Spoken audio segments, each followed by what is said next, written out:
AstroEnergy Astrology Show on Blog Talk Radio with me, Astrologer Shelley Overton. Each week we go over the planetary positions, discuss astrology, and take callers' questions.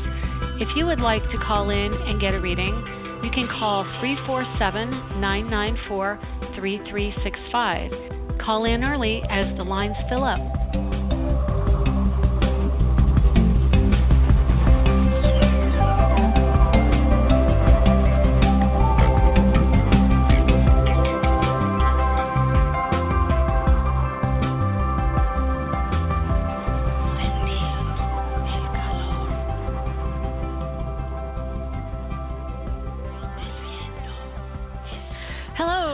Welcome to the February 12th, 2019 edition of the AstroEnergy Astrology Show.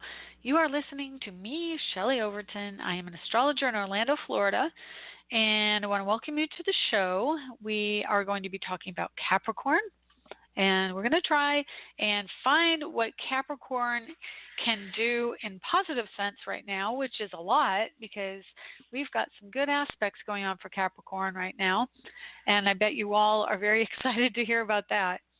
I'm kind of in a mellow mood today. I'm a little bit tired only because we have an overcast day today, and let's see, it's on its way up to 81, but it's currently 75 degrees, which actually is pretty balmy. It's humid. The weather's coming in from the south right now, and so it's all really balmy. But did you hear yesterday they had snow in Maui? Yeah, up at Haleakala, the volcano up there. I think it's 6,000 feet. It was snowing. Currently it's 59 in Kapalua. So if you know anything about Hawaii, I think that's pretty close. That's on Maui. That's pretty close to where it snowed. So it's 44 degrees right now in Los Angeles. This is a deep freeze. And my family's from South Dakota. It's 9 degrees there today. But what's even wilder, Flagstaff is 6 degrees. Arizona, 6 degrees. What the heck? Can that even be right? I want to go tap, tap. Is this on? 35 in Phoenix. That's pretty chilly. So why do we have chilly weather? Because we have Venus in Capricorn, Saturn's in Capricorn, and Pluto is in Capricorn. And that doesn't mean that the other planets don't count for weather. They do.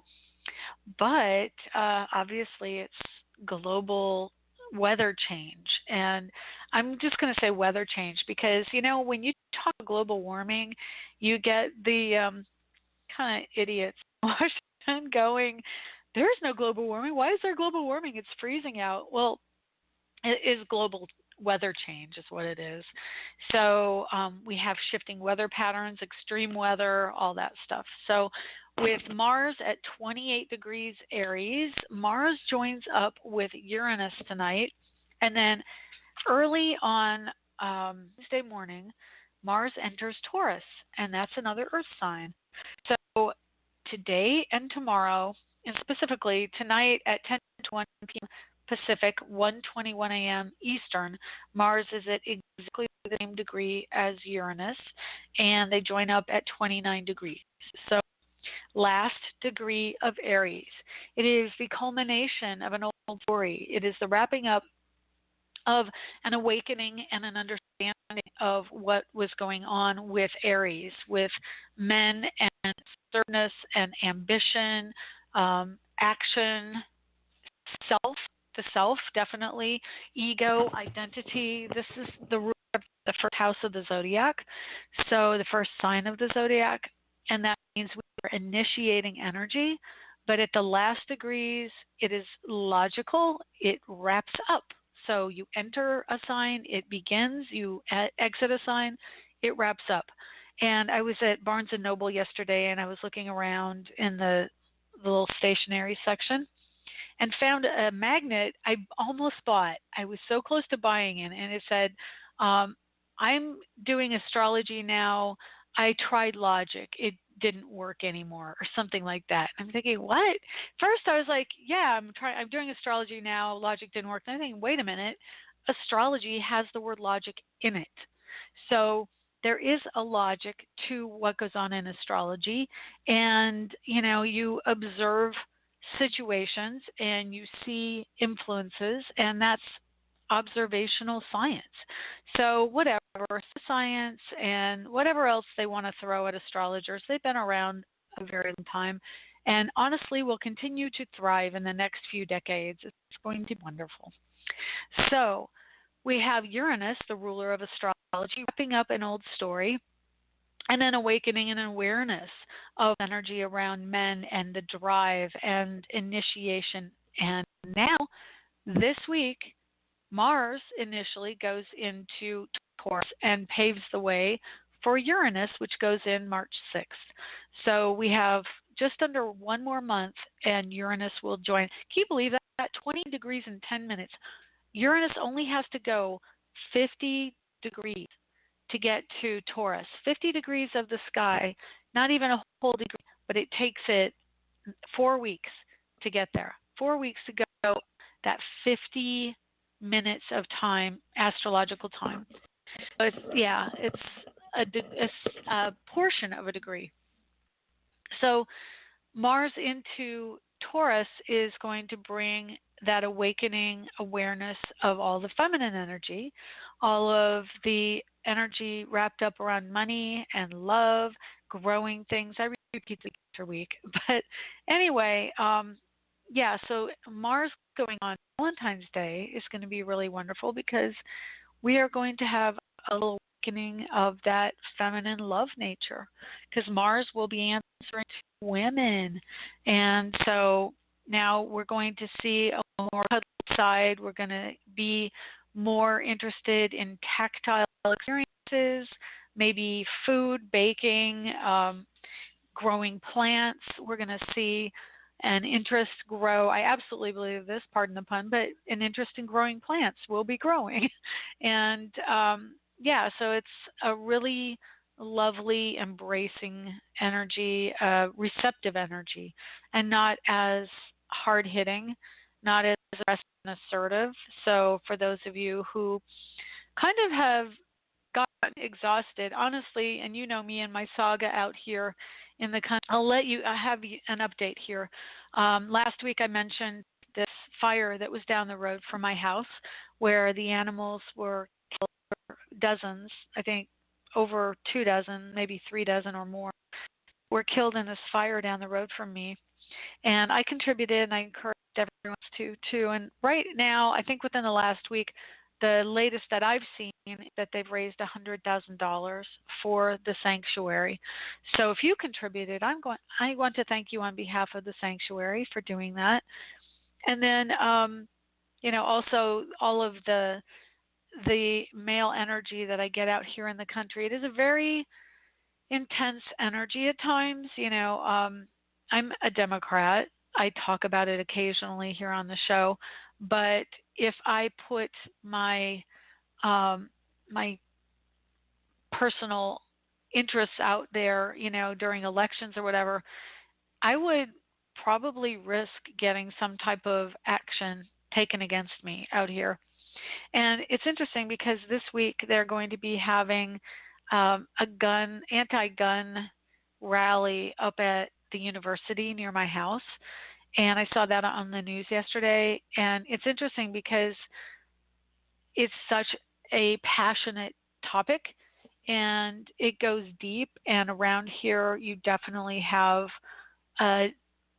conflicts based on that. So it will be interesting. I mean, I was kind of concerned because I think they're holding it tomorrow night or tonight, which is going to be the peak of Mars joining Uranus of, you can't tell me what to do, don't take away my guns. And it's a potential strong clash energy with that coming in.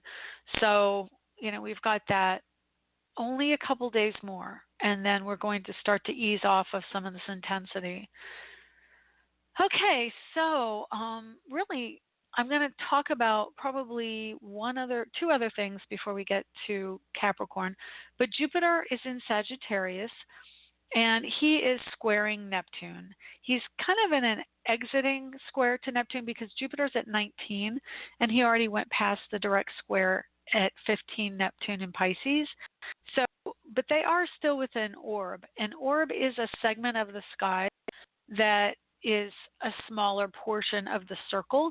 So orb in astrology, at least my use of it, is 8 degrees on either side. So as Jupiter approached Neptune, when he was at 7 degrees of Sagittarius, he was approaching the section of the sky that is considered square to Neptune. So I use 8 degrees on either side. Some astrologers use a lesser amount or even a greater amount, but 8 is what I use since I was in my teens, and that's just kind of my go-to amount. So 8 degrees, it was, what I picked up from training along the way. So he is now 4 degrees past that exact degree. So he is still within orb, but he is losing the power of connection. There is a waning of that particular square, and that particular square is about education and all of the Sagittarian energy. So travel, education, real estate, looking at real estate. I know my daughter's father went out looking at real estate this past weekend. So, down by the water, which is Neptune. Neptune's in water sign of Pisces. So there's a need to take action, but there's something that's at odds with that taking action that resonates more to water or to emotions and that sentimentality energy. Another interesting thing about that day when they went down to check out houses in South Florida, they went and visited my son. Now, my son has taken up sailing college and has a new girlfriend who also enjoys sailing. So they picked a restaurant across the bay from my son's college, and he sailed across to the restaurant. But he's still kind of new to it. He's only done it a few, 2 or 3 years. I think probably 2 years. And he had set off at sunset, just before sunset, and he was okay sailing back at night with lights and everything, but he didn't realize that the wind would die down at sunset. So the wonderful wind that got him across the bay went away when he went to go home. So he and his girlfriend had to paddle all the way back across the bay with one oar, and it took him a good 2.5 hours, and his dad was already all the way home in the center of the state by the time he got back home just across the bay. So that's also a manifestation of Jupiter square Neptune. Of course, Neptune would rule anything on the water. Jupiter would rule the transportation and also action. So yeah, that was something. I'm sure if I brought it up, he'd be like, "Well, I just didn't realize." But Jupiter square Neptune, that's a conflict. So we see that in the sky. And the other thing is the moon coming up, which comes up, I believe, I want to say Monday. There is a full moon. And Tuesday. So it's actually next Tuesday. So maybe I'll just save that for next Tuesday. We can talk about the full moon. I actually think I scheduled that show talking about the moon. So it's a full moon in Virgo. And then, okay, we can talk about this. So the sun enters Pisces on Monday, and that's just before the next show. So sun enters Pisces at 6:04 p.m. So, of course, right now the sun is in Aquarius at later degrees, and that means that not only is the sun at late degrees, but so is the ruling sign at late degrees. And so it really is a wrapping up of some of that story, which of course will be triggered again when Saturn goes into Aquarius next year, when Venus goes into Aquarius later this month, and then again in 2024 when Pluto goes, Jupiter will get to Aquarius. So even though we're wrapping up a story, it doesn't mean that it's wrapping it up forever and necessarily not going to revisit the energy. So it just means that, like the sun, the ego energy right now, the spotlight is on Aquarian people, and that's really true. past week we had the Grammys, and Alicia Keys hosted the Grammys. She is an Aquarius, so she got the spotlight. And there was Lady Gaga, who was an Aries, and Michelle Obama, who's a Capricorn. We had Jennifer Lopez, who is a Leo, and I believe it was Jada Pinkett Smith. I was only guessing. I didn't hear her name. She looked like Jada, so I think it was her, and she's a Virgo. So I just thought it was really interesting. We had some fire, some earth, and then we had the air sign with Alicia Keys. So a lot of symbolic of what's going on in the sky right now with emphasis. So so we're going to talk about Capricorn now. And if also want to tell you, if you would like to get a reading today, the lines are fairly open, and you could get a reading at 347-994-3365 if you would like. And so let's talk about Capricorn. So Capricorn has Venus in it, and Saturn and Pluto. They are in positive aspect to Neptune at 15 degrees and Mercury at 4 degrees Pisces. And of course, like I said, the sun goes in next Monday to Pisces, and so we will have a sextile, which is 60 degrees apart. And sextile is really the most bracing energy as far as aspects go. And so you'll feel that. You'll feel that warmth, and the energy is really embracing in Pisces.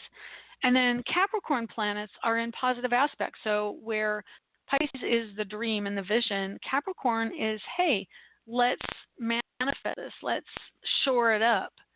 And anyway, it's just the energy that will take the dream and make it real, and find a way to organize and find a way to label. So it's really cooperative energy, and whichever planets are in 60-degree aspect to each other, you will find a cooperation. They may not necessarily understand each other fully, but they will be willing to work with each other. And so that's a really nice energy. Now, Venus is the goddess of love, and she's in positive aspect to Mercury this week, and Mercury's only at 4 degrees. So I kind of want to see what's going to happen on Valentine's Day. So why don't we just look at the Valentine's Day chart? Because, of course, a lot of people get engaged on Valentine's Day. I know I did, and it was kind of a funky arrangement too. They had so many people at the restaurant that I went to that we had a table and reservation set up at a very fancy steakhouse. Of course, I don't eat steak anymore, but we were in the lobby. They had tables set up in the lobby, shoulder to shoulder, and I kind of knew that we were getting engaged. It was pretty much agreed upon. And yet there I was, shoulder to shoulder with all the other people celebrating Valentine's Day. And there was no getting down on a knee, because there was no way to get down on a knee. So anyway, I mean, he may have. I honestly don't remember specifically, but it was literally just a small two-person table, shoulder to shoulder with other two-person tables, and I was sitting on the bench that was normally waiting for a reservation. So it was idiosyncratic, to say the least, but memorable. Anyway, so having Venus, the goddess of love, in Capricorn, she wants commitment. She wants something stable. She's only 4 degrees away from Saturn. And then Mercury on Valentine's Day will be at 7 degrees. So he's approaching Venus, and that in sextile, I should say. He's actually about 60 degrees apart, and he's running ahead of Venus and ahead of the sun, but he is definitely ready to talk about something, or at least imply it. Because remember, Mercury in Pisces is a very nonverbal energy. He insinuates, but I can tell you, so that's kind of how this energy will play out, that there may not be necessarily the energy of a discussion this year about engagement, but there will be a commitment, because Venus approaches Capricorn, and she's only 4 degrees away. Like I said, Mercury is only 5 degrees away from Venus in sextiles. There's definitely a cooperation aspect coming together as these planets transit the sky. And so Capricorn, again, is authority and personal autonomy. As far as, I should qualify that, autonomy in a sense of having ownership of your own life and the structure and the means that you express yourself in this life. It is about life purpose. And so it's shoring up who you are. And honestly, this is, and I probably spoke a little too soon about it, even mentioned it throughout my podcast over this year, but the energy of Saturn joining with Pluto is very much about recognizing how you have to put your energy into yourself, and that it's not just about giving it away all the time and structuring everything around you. So the externalization of Capricorn is about finding the power within yourself and giving yourself permission, which I find is a really strong word in the last couple of years, but more specifically this year. And more recently this week, I'm like, you know what? Really what it is about is giving yourself permission and having permission on some level. And I think validation from others, whether it be an authority figure or your parents, whoever it is, you know, our lives are kind of led through validation. It's what we learned as children, that whole kind of, if you always chain a baby elephant, they'll think that they're restricted even when they're not. That's kind of the mentality that we have with this energy, with what's going on with Capricorn. But with the positive energy of Pisces, we have the vision also entering and wanting to present itself. Now, it's not really overt per se, it's pretty subtle. And that's because it's in Pisces. So Mercury is expressing itself, but it's expressing itself through faith. And it's expressing itself non-verbally.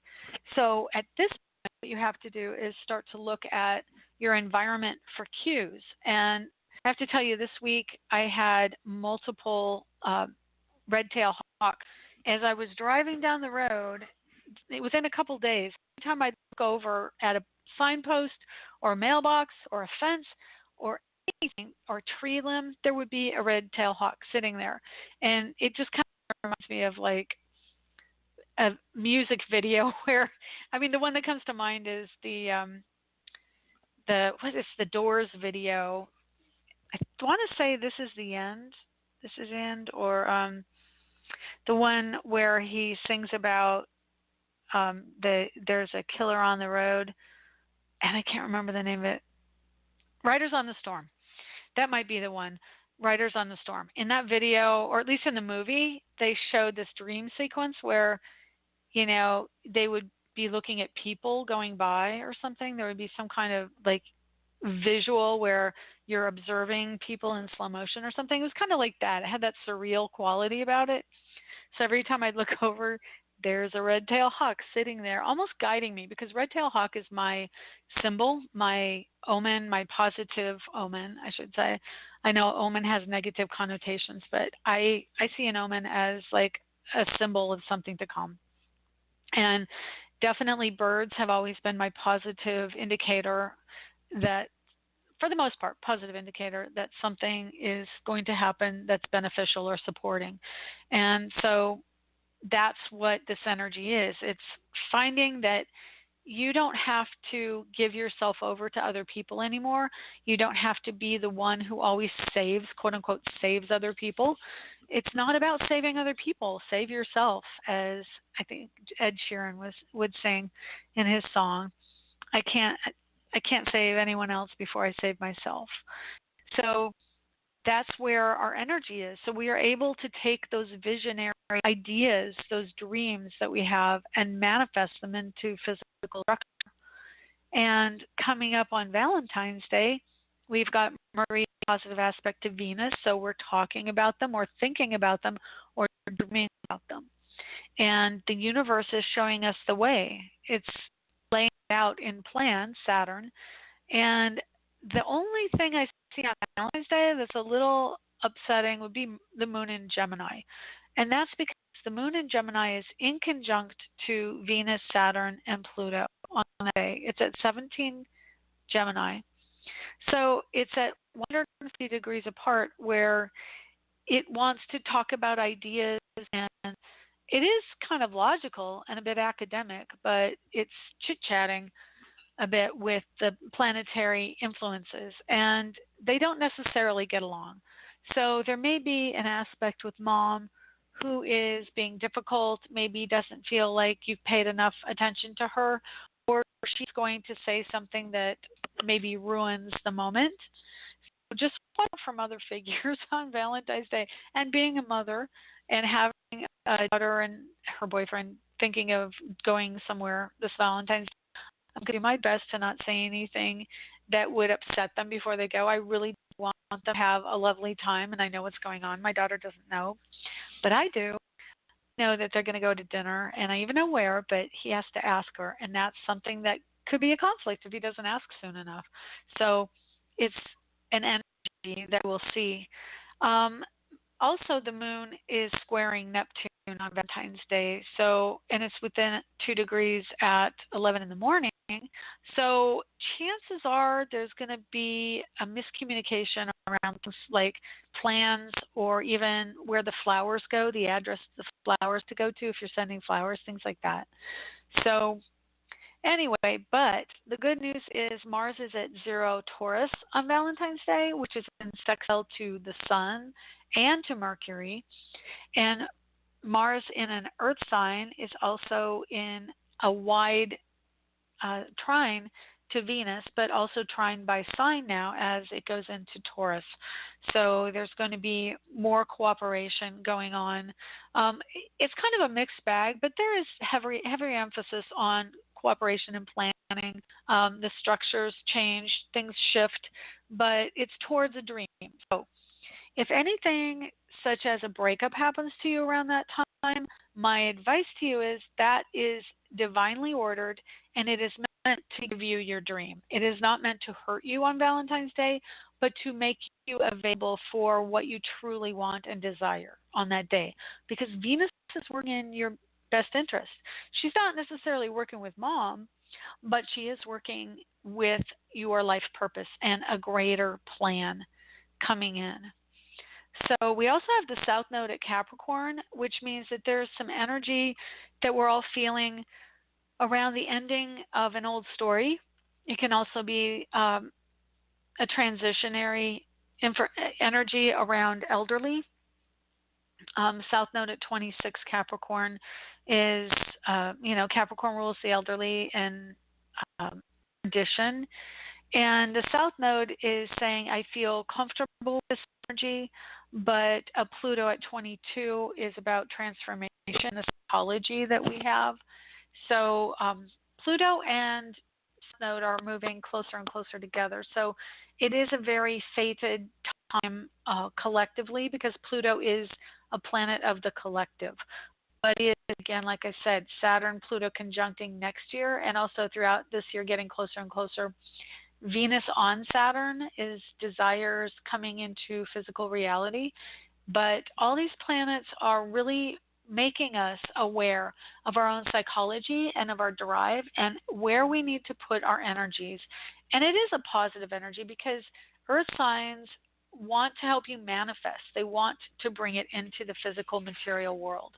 So it's going to be a time of structures coming in and being strong for you.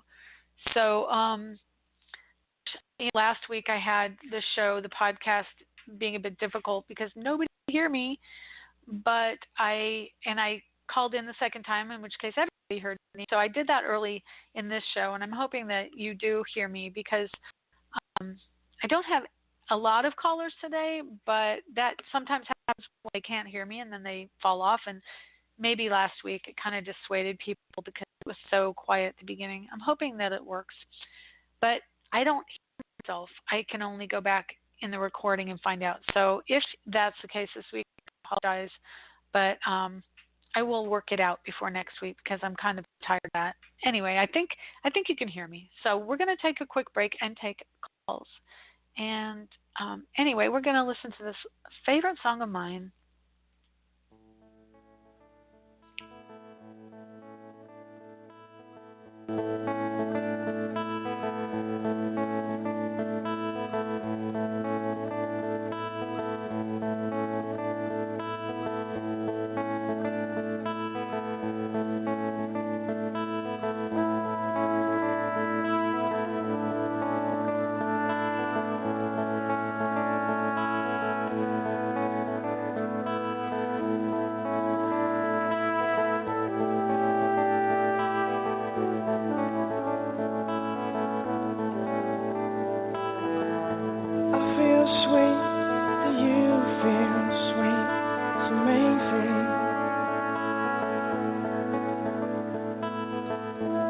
no skin and I feel everything. It's amazing.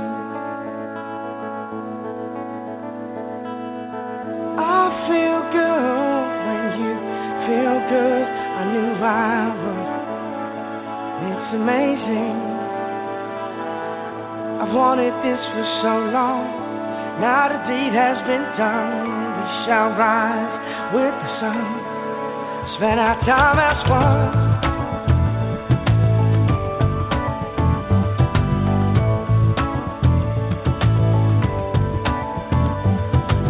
Now there is no sin in anything.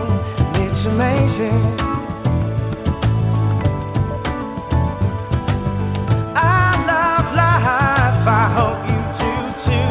'Cause I love everything. It's all amazing. I feel new. Do you feel new? I understand when they say we're born again. 'Cause I've been born again. I'm born again. And it's amazing. It's the best thing. It's glorious. It's life-changing. It's feeling. It's amazing. It's the best thing. It's glorious. It's life-changing. It's feeling.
Oh my goodness, I got so into that. I can't believe it went so fast because I just love that song. That is Amazing by One Eskimo, and I swear, it's an all-time favorite song of mine. So I hope you enjoyed it too. It just makes me happy in my heart. Okay, let's take our calls. And if you would like a reading, just press 1, and that lets me know that you want to talk to me. So we've got 651. Hi, 651. Who is this? Is this Linda? Hi, Shelley. This is Linda. Hi, Linda. How are you today? Oh, Minnesota. You're freezing. Oh, my goodness. It's 22. Well, I think it's not too bad. But we're getting a whole bunch more snow. It's just getting buried. Oh, my goodness. Yeah, my daughter's mother lives in Minneapolis, and he's here right now, but he has to go back tomorrow. So. Yeah, well, not a polar vortex. It's so we're in the 20. I don't know how low it's supposed to go, but it's really been brutal up here. In fact, it's one of the things that I wanted to check with you because, I had that reading with you, and then like a week later, on the 15th, I went into the hospital for 6. And so that's curious in itself. I had a UTI I didn't know I had, and an upper respiratory infection, which I suspected. But what I want to really look at is my brother. My brother's chart. His birthday is August 8th.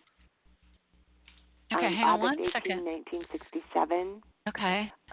I kind of want to look at how we go together because he's really up for me in an amazingly huge way. So it's August 18th, 1967, and he was born in St. Paul, Minnesota. I know he wasn't born at sunrise because I'm 14 years older than him, and so a noon might be closer to his time of birth. It's probably somewhere between 11 and 1, I think, when he was born. Okay, we'll do noon. You said 18th, right, not the 17th?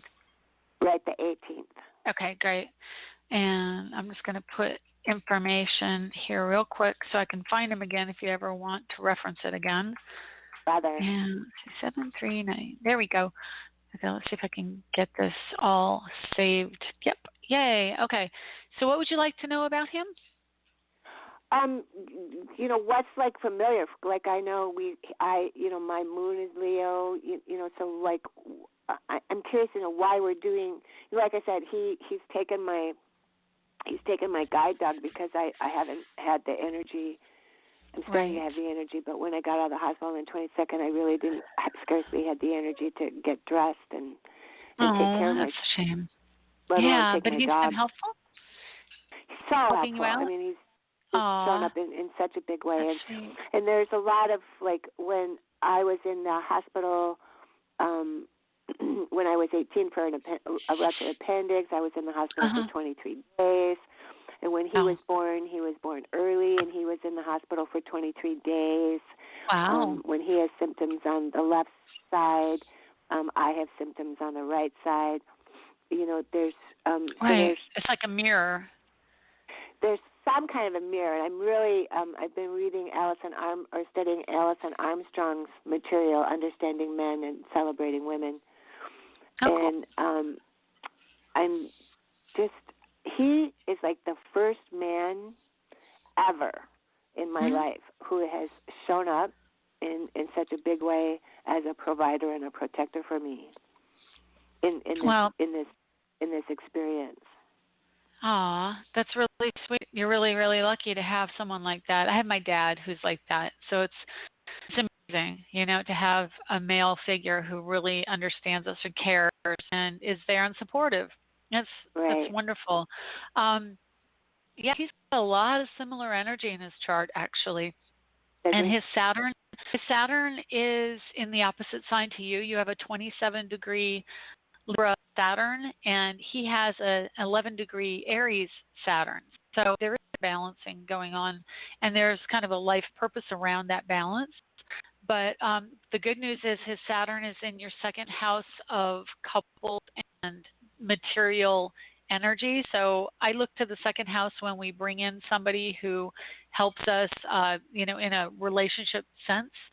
And his Saturn is in that second house, your second house, I should say.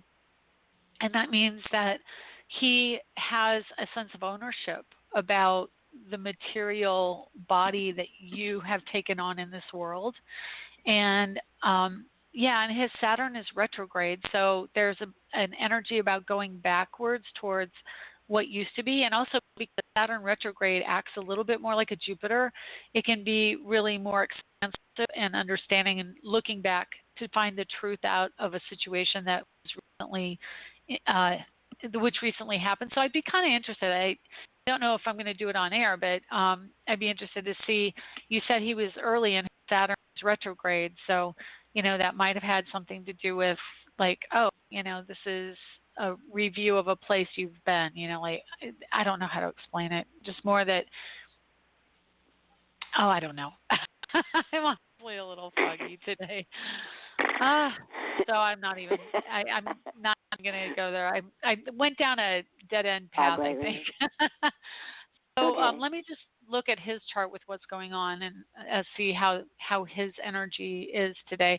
So he has a 28-degree Libra rising, which actually, let me just switch the two of you here and see. Yeah, it puts your Saturn is in his 12th house, your Neptune and your Mercury and your Sun are all in his 12th house. So that's a huge thing. The 12th house is the subconscious, and it is the dream and the ideal situation. So let me just get my bearings here. So that's his, yeah. So the way you transit his life is like you brought in what it means to be in partnership with someone to him, okay? And interestingly, your Saturn and your Mercury are conjunct in Libra. And that means that Saturn and Mercury act in tandem. So Mercury is transportation, ideas, communication, siblings, and Saturn is ownership and connectedness and the structure of that. And then only 4 degrees before that is Neptune. And so Neptune is the ideal situation. So honestly, looking at your chart, I would say that the two of you have a past life where you were a couple, and that in this life you agreed to come in and show him the love unconditionally, and that this is part of your life purpose in the relationship with him, because your Saturn is only 1 degree off of his rising sign, and it's only 3 degrees off of his south node in Scorpio. So it's very close. It's like you had this life together, you had this dream, and then in this life, he was born with that 0 degree Scorpio at south node. And so he came in to understand the commitment aspect of life in the physical plane and the value, how he can have value to another person. But then he also has that Scorpio south node retrograde, so it's going back towards Libra. So your Saturn and his south node are trying to come together over the horizon, like right at the horizon. So, I mean, honestly, I've got chills, like looking at this particular aspect in your chart, and it's his chart. It's like such a strong connection to you as a partner, and that you can almost see that in the past life you guys had that connection, and he chose to come back in this life to experience a deeper bond with you, but with that Mercury, with that sibling aspect involved. So, yeah, that's pretty cool. And let me swap you again here and see how he comes in. And he has all this Leo energy in your house of marriage and partnership. I would definitely say you guys had a past life relationship. Yeah. And then his moon's in Aquarius, and that falls in your first house.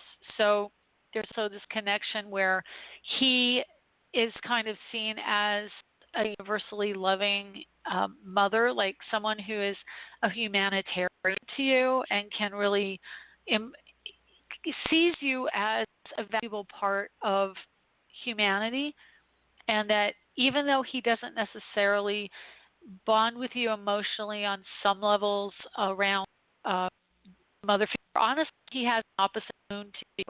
Your moons are in opposite signs. He's got the Aquarius moon, you have the Leo moon.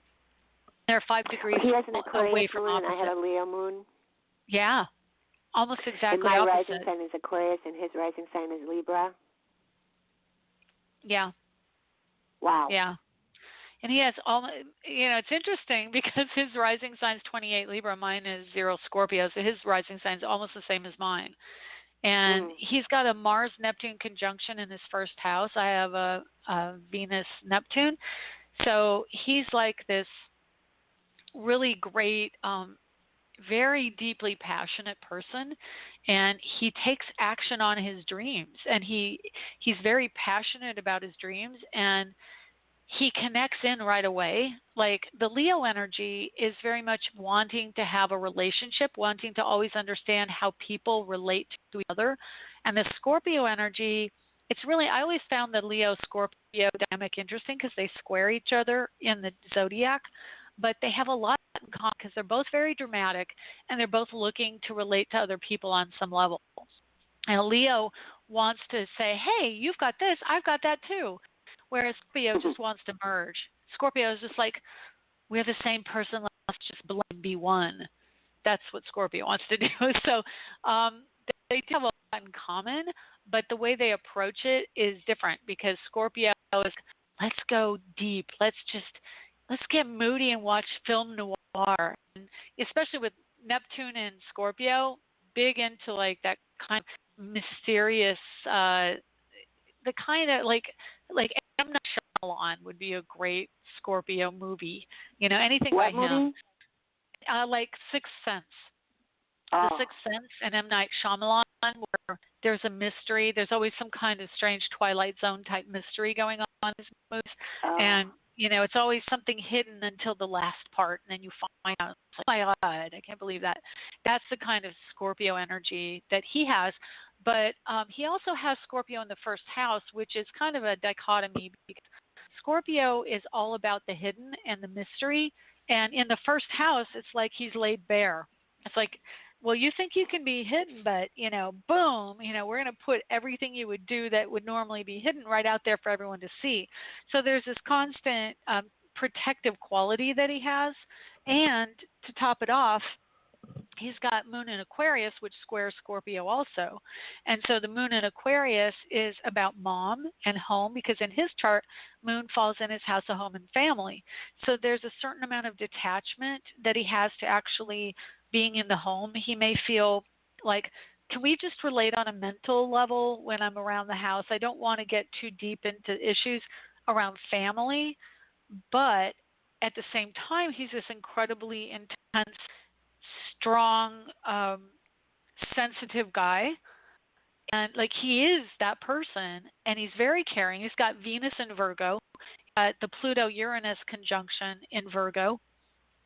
And we've got the Venus-Mars conjunction in Virgo, which also adds to my looking at like, well, you're definitely part of the same soul group because in his chart, your Venus-Mars falls in his house of friendship and collective, the soul group collective. And so that's really important to him. And because it's a Venus-Mars conjunction, he only has the Venus join Pluto. So there in his world, there's a certain amount of coldness that I shouldn't say coldness as much as like a reserved quality about him where he's very intellectual and he sees how the world can be better. And I think on some level it really saddens him when things aren't better than they are because the Scorpio energy is always looking for solutions. They just want a solution. And having a Mars-Neptune conjunction in the first house, it's like he knows the solution, but why can't people see that I know the solution? You know? He's extremely intelligent, but also very caring and generous. And in business, his career, the house of career for him and dad is Leo, Mercury, Sun conjunction in Leo.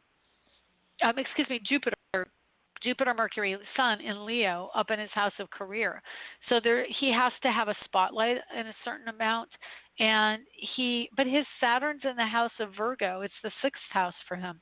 So work has to be of service. And it's in a fire sign, which fire signs, you know, definitely the Saturn Aries connection to Virgo can mean firefighters or emergency workers, health, anything with helping in the medical field, but it can also associate with military at times because the Virgo connection, there's a military fascination with Virgo.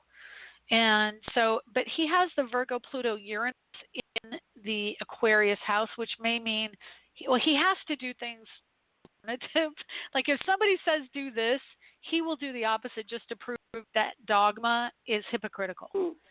And that it's like, well, I don't care if you think that this is the way to do it. I'll show you how that doesn't have to be done that way. And so he can be antithetical. So a lot of big words. But antithetical, like whatever the point is, it's like point, counterpoint. Whatever you take, he'll go to the opposite. You know, like there is, and even if he doesn't show that, there is a side of him. And watch his behavior sometimes. I don't know if you recognize that in what I'm telling you, but his birthday's not too far off of mine. It's 3 years, almost back because I was born in September. He was born in August, and I was born in 64. He was 67. So he's 3 years away, but he still has the Uranus-Pluto conjunction. He's at Pluto at 19, Uranus at 22 Virgo. So he still is influenced by that Uranus-Pluto. And so there is a really strong sense of understanding a higher collective awareness and making major shifts, major changes to how people or society sees things. And he wants to show that there is a different way, but he wants to do it in a healing way. It's very important to him to heal people. And he does have that energy in Virgo, which is about the healer. So there's a life purpose that he has that is very connected to the collective and to healing the collective. His generation, our generation, is meant to do that. It's all about, we came on Pluto-Uranus conjunction in Virgo so that we can help to heal society through what we can do. And so I want to say, let's see, his Chiron is at 28 Pisces. So there was a wounding around his intuition and his creative nature. And he is a very creative person, too, because he's got 3 planets in Leo, and he's got Chiron in house of creativity. Do you know, how does he express his creative side? Like through drama, acting, or is it painting or music? No, he doesn't do anything. He's pent up. A curiosity. He's not doing anything. He's pent up. I am too. You know, my creativity is expression is blocked too. But I think I think I have a hint on what that was. I think I shut it down in 2006. Yeah, that's interesting. I don't really see the I'll tell you why. I'll tell you why you shut it down, because that's around the time Saturn was going through Virgo, and it was restrictive, and so it was kind of like, oh no, and then you had Saturn go over your Pluto and Leo just before that. I was in a traumatic experience with a man, and the end of towards the end of 2006, and I didn't know this at the time, but looking back, I thought, oh my God, I shut down all my playfulness, I shut down all my sensuality, I shut down my sexuality, and along with that goes the creative expression, because it's that side of me, that feminine, playful, sensual, sexual side of me just gets me in trouble with men. So I just shut it down. I said, I'm done. Yeah, I know what you mean. I get you, for sure. So actually, that kind of is interesting. You said, I'm going to do a real quick chart. I'm just doing exactly the same year to see what's going on that year to find out how it affected you. So Neptune was in Aquarius then. And Neptune was in your first house. So that's an idealized detachment from self is what Neptune in the first house is. Neptune wants you to blend with the universal in an emotional way, but it was in Aquarius, which is a very detached way. So what it did for you, and I can tell you 98 was when it went into Aquarius, and so right around 98 you also kind of were hit with this like wake-up call, like bam, is that a connection, 98, to when your vision had issues? No, that's 98 was when I was in the middle of the 5-year relationship with the crack addict. So 98 was probably when I started going, oh my God, get me out of here, get me out of this relationship. Yeah, because what happened was Neptune in the 12th house for you, like, I can fix him. Because Neptune, before it was in Capricorn, it's like, I'm going to save the world. And then in the 12th house is about addiction. So Neptune rules addiction. Neptune in your 12th house, the house it rules, in the sign of Capricorn, is about, I can save you. And then Neptune goes into Aquarius. It enters your first house. And then suddenly you're like, oh, what the F? I don't want to have this energy in my life. Oh my God, this is really not where I'm at. I need to take care of myself. And you detached. And then it was like cut at that time too. Neptune in Aquarius was very clarifying. It kind of shows us in a very intellectual way. So it starts to idealize analysis and brings in channeled energy and information about things, which is why, honestly, why when Pluto goes into Aquarius, it's psychological clarity. And it's going to be this huge epiphany, I think, probably in psychology and mental health awareness is going to just be like, whoa, we start to understand motivations on another level. So that's going to really affect you too. 2024 is really big for you as well. But yeah, that year was something for you.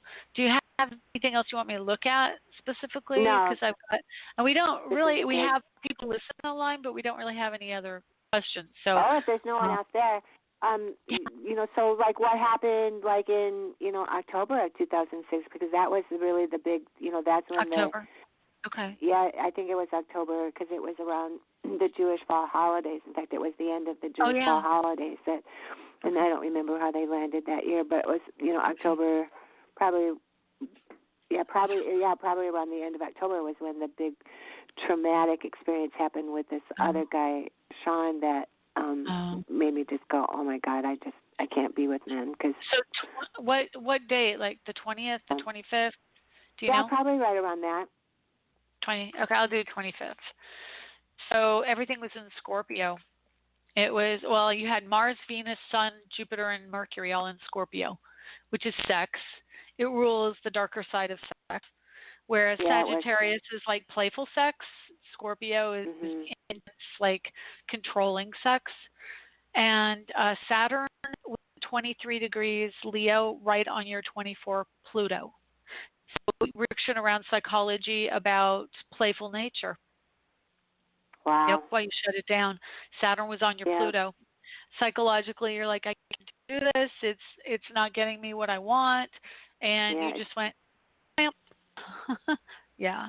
So Saturn going into, Saturn Aquarius is going to give you the distance and the ability to, and create structure around the detachment on a non-emotional way, can balance out what happened then for you. Yeah. You understand? So it's going to be like, oh, I was in it, now I have the complete opposite side of the solar system scope. You have like a scope, a perspective on that whole vision of what happened then. And it sounds like you're kind of getting there anyway right now. But yeah, when the planets align, because I've been trying to work with my gait on the right side of my body since I injured my foot last year, and I noticed, that my hip is locked. Like my right hip is locked up, and the right side of the body is the side of expression. And so as I work with my hip to get my hip to engage in me taking a solid step forward, it's like, oh. As I really go into it, I go, oh, when I engage my right hip in taking a step forward, I sway and I wiggle, so I have a little sway and a little wiggle in my hips, and I go, oh my God, I shut that down in 2006 because I didn't want to draw male attention to myself anymore. Yep.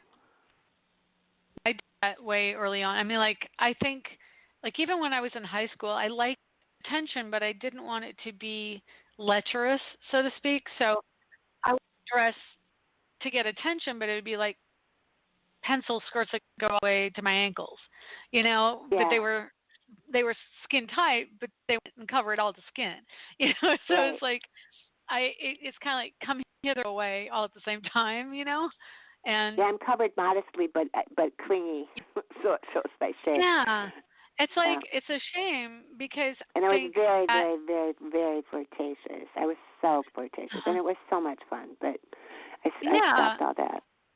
Yeah, no, I totally get that. That it's unfortunate that you can't be playful without being taken as a tease. Exactly. We're not meant. I mean, my dad does it all the time. He's really cute. He's a Leo sun, and he's got 4 planets in Virgo. But his Leo sun, and he has Saturn in Gemini. So the Gemini energy, you have Jupiter in Gemini. So it's fun and playful.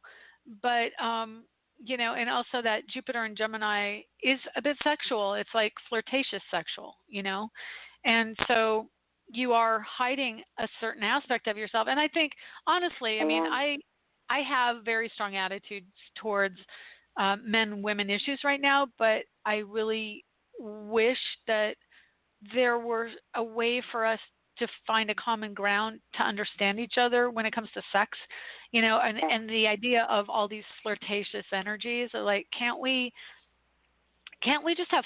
Why does it always have to be like that? Like I said, that tease, like you're just teasing me. Men have to get beyond the idea that sex is so one-dimensional, and it's just like the expression of the penis. I'm pardon my language.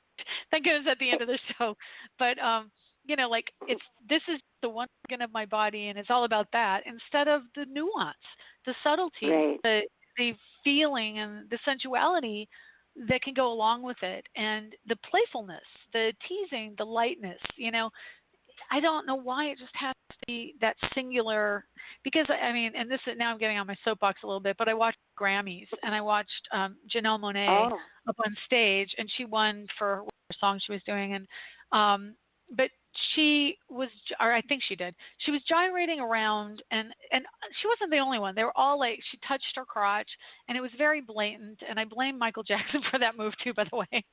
But it was just so in your face sex instead of the subtlety that used to be what was on like the 1940s movies, and there were innuendos and flirtation that was like foreplay to something greater down the road, but it wasn't like, oh, you did this to me and then you just shut me down. It was like, let's be subtle, let's be playful, and it doesn't have to be so serious. And why does it always have to be that way? But we are in a very extreme time. It is just the nature of it. And Jupiter rules that blatant sexual attitude. And then we have the end degrees Mars Uranus conjunct, basically saying, I'm a man, but it's shining the light on the male energy and awakening. It is enlightenment. So it's like, let's take the mask off and really look at it under the microscope kind of energy. But it's the times we're in, and everything is cyclic. And I was just having this conversation yesterday about, we forget that my dad, I think I was talking to my dad, it's like, life is not stagnant. It is not a photograph. It is a movie. Right. So you cannot just take a photograph of an era and nothing ever moves beyond that. Life has to move forward. We have to grow. And, I definitely, being raised in the 70s, I look at the mentality of a lot of family members who, and I know this is longer than this show, but it's a great conversation. I want to talk. And so, you look at certain smaller towns, people in smaller towns, and I felt this living in Denver. I would go up to South Dakota to visit family, and I hit this one small town in Wyoming, and every time I went through there, it was like going through the Twilight Zone back 20, 30 years. And I went through Lusk, Wyoming, and all of a sudden you're back in the 70s, or as time went on, now you're back in the 80s, and it's just like, it was like this time warp. But that mentality of like, no, time has to stop, when you kind of get in that fishbowl and swim round and round. And honestly, it was brought up this week too about the idea of peer pressure and people not wanting to go express themselves, because there is a culture in the world, like in pockets everywhere, where if you don't act in the way everyone else acts, you're going to be shunned. And that's it's kind of a high school mentality, because that's what kids in high school do. I was telling my daughter this. She's going off to college this year, and I'm like, when you get to college, you're kind of usually encouraged to express yourself in your individuality, which is the opposite of what you do in high school, which is trying to fit in. So, just, you're supposed to be yourself. Don't look for people and then become like them. Express who you are and resonate and bring those people into your life that match you.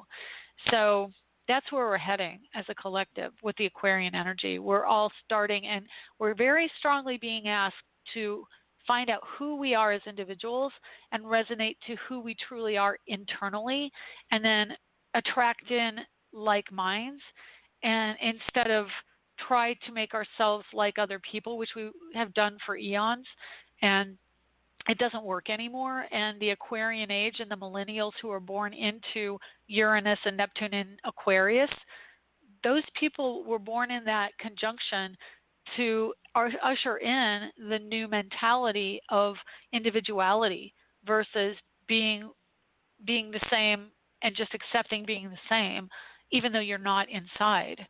So, it's all here for a reason, and we go through these patterns of energy to grow with each spiral up. And I don't know, that's getting pretty deep, but that's kind of how I believe. So, anyway, that's all.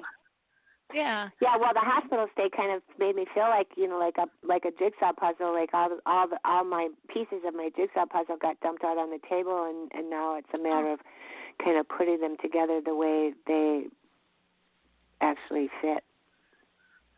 Well, do you feel that's true, or do you feel that's not true? I feel that that's kind of the experience, that I'm in, because I think I was pretty close to death the first couple of nights. And oh my goodness, what happened to you? Can you tell me, or you'd rather not? I'd had 2 emergency room visits, and I on the 15th I actually went to the clinic and said I need to be hospitalized, because I woke up this morning. It's like I can't.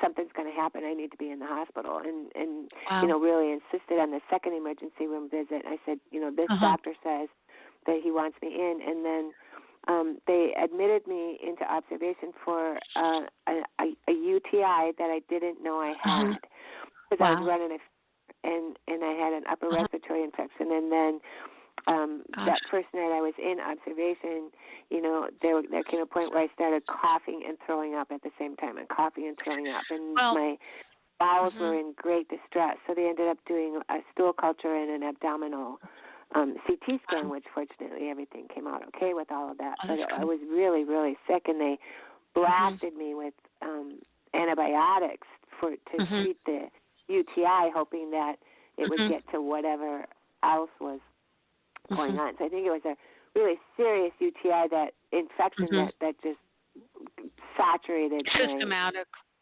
Systematic, yeah. She said, well, don't forget to take your probiotics too, Linda. Don't take probiotics. Well, you take antibiotics. I'm definitely don't forget your probiotics. On my regimen to repair. Yeah. Well, I'm looking at your chart. But she said, you're not sepsis, but it really was like a systemic infection. Oh, my goodness. Yeah, well, Mars was exactly square your natal Uranus, and I've been noticing a lot of respiratory issues with myself. I have not had allergies like this, and I don't even know how long. And I've lived in a place that had green all over the cars. Tennessee used to throw out so much pollen from the Bradford pears, but there's a little pollen on the cars now, kind of like that, not as bad as it was then. But I've been having so many allergies. Of course, I have a cat inside my house right now, and we just got her spayed yesterday. And so I'm in and out of her room checking on her, giving her medication, and I can't kick her out of the house till she's healed. And I got to find her a home because she's really an indoor cat. So it's a lot. But the respiration, that's all Aquarian and Uranus. So I'm just letting you know, until this Uranus gets into Taurus, you're probably going to feel some of that because it's squaring your natal Uranus. But anyway, I've got to wrap the show up. My life is going on without me here. So I will talk to you soon, and please get better and take care of yourself, okay? Good talking to you, Linda, and thank you all for listening in another week. It's always wonderful to share this hour with you. So we'll talk to you again next week. We're going to talk full moon. So anyway, that's all. Take care. Bye.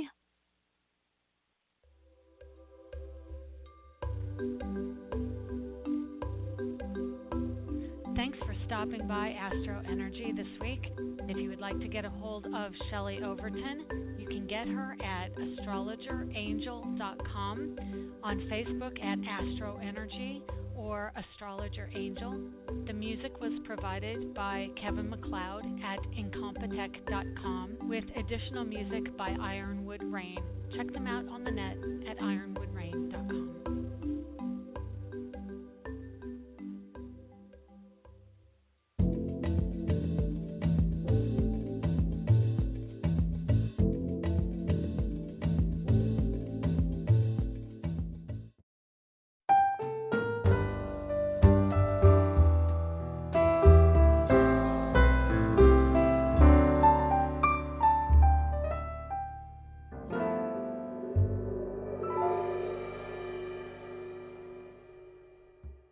To subscribe, please click the picture of Shelley on the right or the red button below.